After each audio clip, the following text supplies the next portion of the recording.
This is a map drawn by John Smith, who was one of the first English settlers at Jamestown, and it was first published in 1612 in England.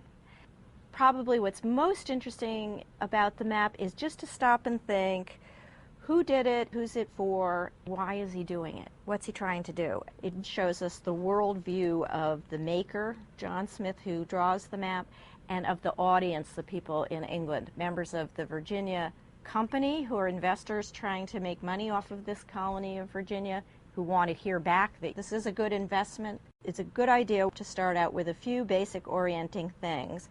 What's the orientation? What direction are we coming from? When you look carefully at this map, you'll see that north is not at the top of the map the way it is in most maps that we're accustomed to and that most maps at the time in Europe would have done. North is to the right. If you stop and think about why that is, it really captures the point of view of somebody looking at the New World from Europe. How would you approach it? Well, you get a hint with the picture of the ship down in the bottom left. You're coming on a ship from Europe, and this is the European point of view. There are some places which are named clearly for European figures: Cape Charles, Cape Henry. Jamestown itself, of course, is named for King James, but most of the names are not English names. And this shows how densely populated this area was in the early 17th century by native peoples. It tells us something about the style of life in which you live in many different groups with different names. It isn't clear that all of these Indian groups would have thought of themselves as having a common identity beyond owing political allegiance to Powhatan. It says at the top, Virginia, although it doesn't actually cover all the area that the Virginia Company claims to be Virginia. Powhatan, that's a name of the chief, but it's also the name for the group of people who are parts of the empire that Powhatan rules. He's the leader, and he has all these tribes whom he protects, and they pay him tribute, tax, in the form of corn, trade goods, pelts. And that's what makes him the powerful figure that the English have to deal with. This helps us understand why it's limited to this area. It's not a map of Virginia from the point of view of the Virginia colony and its aspirations to own a great deal more of the continent. And it's not a map of Jamestown where the English people are settled. It's a map of Senecamoca, Powhatan's kingdom. There are a couple of answers we come across from the written records. One reason he's not showing you beyond Powhatan's area is he's relying on Powhatan's Indian guides. They showed him all of the area where they could go freely. When they get to the fall line, you can see that there are other tribes, the Manahoacs, the Monacans. The Powhatan guides aren't going to take Smith into enemy territory, so all he can do at that point is take a record and say, this is where these other Indians are. Mostly it's an effort to get information across to the investors in the Virginia Company who are funding his explorations. The investors did give instructions to the first group of settlers and explorers saying, set up your town and then travel out from there and find out everything. He's particularly interested in showing this as a good investment. He shows the Indian groups that are settled in different areas in order to convince them that there are people there to trade with, people there who can live off of this land. It's a good land. It sustains life.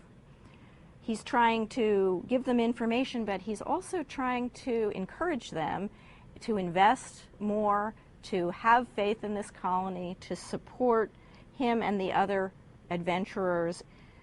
He is trying to be accurate. It's one of the things that you always want to know. How much is this person trying to tell accurate information to the audience? Or are they trying to give a very rosy or maybe a very negative view? Archaeological work confirms that he's pretty accurate.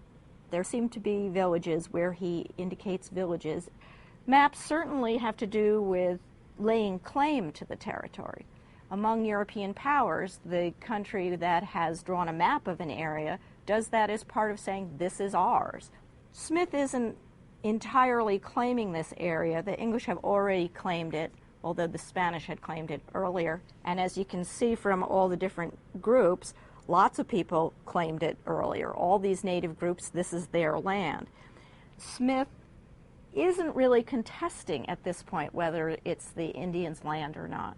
Knowledge of where the people are is important in order to understand how much trade can take place in this area. Why would Smith want to tell people in England about all these different Indian groups and their names? Aren't these Indian groups taking up all the land that the English might take up when they come over? And the answer is, initially, that's not the way the English are looking at it. They're looking at it as these are people whose wealth we can gain. We can get their crops, the animals they hunt. And that's shown up in the map. In the upper right-hand corner, there's part of the legend describing what's on the map. King's houses are a certain size and ordinary houses are another size.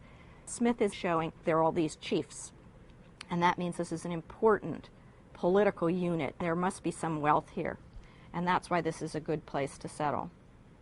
One other aspect of the map that Smith spends a lot of time on is the rivers, showing you the bends and the ups and downs, where it's wide, where it's narrow. And that really shows us how he expects the Europeans to enter into the country. They enter in on ships. This is how they will be transporting the trade goods that they're getting from these different Indian groups. It's very important to the English to think about how they will get wealth back to England. They're not yet seeing America as here's a place where we're going to go and settle and stay. Instead, it's a place we're going to go, find riches, and return those riches back to England. Some of us may live there on these little outposts such as Jamestown, but most of us will not. And certainly the investors who are trying to make money, most of them will not actually travel. The closest they get to adventure is reading about it and looking at Smith's map.